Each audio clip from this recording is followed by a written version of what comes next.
بسم اللہ الرحمن الرحیم۔ حضرت ادریس علیہ السلام۔ حضرت ادریس علیہ السلام کا اصل نام اخنوخ تھا۔ آپ علیہ السلام بابل شہر میں پیدا ہوئے۔ آپ علیہ السلام نے نبوت ملنے کے بعد جب لوگوں کو اللہ تعالیٰ کے احکام ماننے اور برائیوں سے باز رہنے کے متعلق دلوں کو نرم کرنے والا ایک جامع خطبہ دیا تو آپ علیہ السلام ادریس کے نام سے مشہور ہو گئے، کیونکہ ادریس کا معنی ہے پڑھانے سکھانے والا، یعنی حضرت ادریس علیہ السلام نے اپنی قوم کو احکامات خداوندی سکھائے۔ ابن اسحاق رحمۃ اللہ تعالی علیہ فرماتے ہیں کہ سب سے پہلے لکھنے کے لیے قلم حضرت ادریس علیہ السلام نے استعمال کیا۔ اللہ تعالیٰ نے حضرت ادریس علیہ السلام کا قرآن مجید میں 2 مقامات پر نام لے کر تذکرہ فرمایا ہے، جیسے کہ فرمان الہی ہے، ترجمہ سماعت فرمائیے، اور اس کتاب میں ادریس علیہ السلام کا بھی ذکر کیجئے، بے شک وہ بڑے ہی سچے نبی تھے اور ہم نے انہیں بلند مقام پر پہنچا دیا تھا۔ سورہ مریم آیت نمبر 56 تا 57۔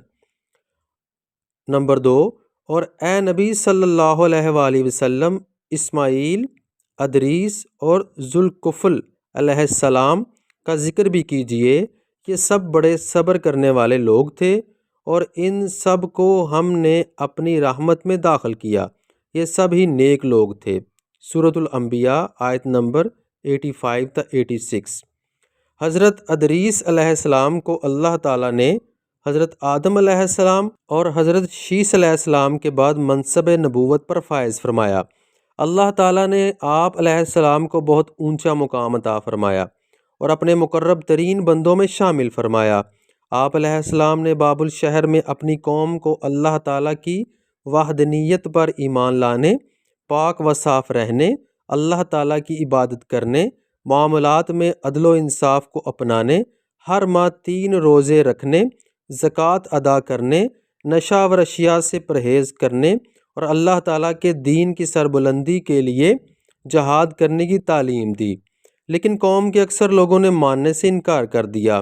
آپ علیہ السلام کو سمجھانے کے بعد جب وہ نہ مانے تو آپ علیہ السلام بابل سے ہجرت کر کے مصر چلے گئے، وہاں 72 قبیلے آباد تھے۔ اللہ تعالیٰ نے آپ علیہ السلام کو ہر قبیلے کی زبان سکھا دی۔ آپ علیہ السلام ہر قبیلے کو اسی کی زبان میں تبلیغ فرماتے تھے، جس کی وجہ سے بہت سے لوگ دائرہ اسلام میں داخل ہو گئے۔